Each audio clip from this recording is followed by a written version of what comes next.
టాలీవుడ్‌లో అఖిల్ ఎంటర్ అయినప్పటి నుంచి 'మోక్షజ్ఞ' ఎంట్రీ ఎప్పుడుంటుందా అని నందమూరి ఫ్యాన్స్ తెగ ఆతృతగా వెయిట్ చేస్తూ వస్తున్నారు. అప్పటికే 'మోక్షజ్ఞ' ఎందరో స్టార్స్‌కి ట్రైనింగ్ ఇచ్చిన సత్యానంద్ వద్ద శిక్షణ తీసుకున్నాడని, విదేశాల్లో 24 క్రాఫ్ట్స్‌కి సంబంధించిన విషయాలపై అవపోసన పట్టడానికి వెళ్లాడని ప్రచారం జరిగింది.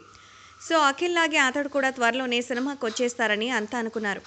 కానీ సంవత్సరాలు గడిచిపోవడమే తప్ప 'మోక్షజ్ఞ' ఎంట్రీ గురించి ఎలాంటి క్లారిటీ రాకపోవడం కాదు కదా! కనీసం అప్డేట్స్ కూడా లేవు. అదిగో ఇదిగో అంటూ ఇప్పుడు అప్పుడు అంటూ బాలయ్య సైతం నాంచుతూ వచ్చారే కానీ ఎవరూ స్పష్టతనివ్వలేదు. 'శాతకర్ణి' మూవీతోనే ఓ కీలక రోల్‌లో అదిరిపోయే ఎంట్రీ ఇస్తాడని అప్పట్లో తెగ డప్పు వాయించారు కానీ అది కూడా జరగలేదు. ఆ తర్వాత కొద్ది రోజులకు స్క్రిప్ట్ వర్క్ నడుస్తోంది అన్నారు. అంతే, మళ్ళీ దాని ఊసే ఎత్తలేదు. అప్పుడప్పుడు లీక్ అయిన ఫొటోస్‌లో 'మోక్షజ్ఞ' రకరకాల గెటప్‌లో కనిపించడంతో బహుశా మూవీ కోసమే అలా తయారవుతున్నాడేమో అని భావించారు. అది నిజం కాదని తెలిసాక మళ్ళీ నిరాశ చెందారు ఫ్యాన్స్.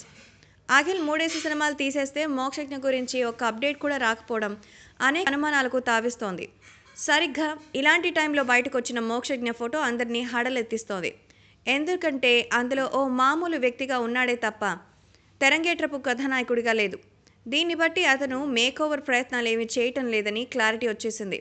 నిజానికి 'మోక్షజ్ఞ' ఎంట్రీ ఈ పాటికి అవ్వాల్సింది. మరి బాలయ్య ఏమీ చేయడం లేదని క్లారిటీ వచ్చింది. ఎందుకిలా జరుగుతోందో అర్థం కావటం లేదు.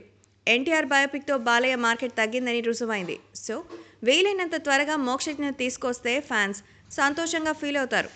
కాకపోతే మరి ఇలా 'మోక్షజ్ఞ' ఉండటం చూడ్డానికే ఇబ్బందికరంగా ఉందంటూ బాలయ్య ఫ్యాన్సే పెదవి విరుస్తున్నారు.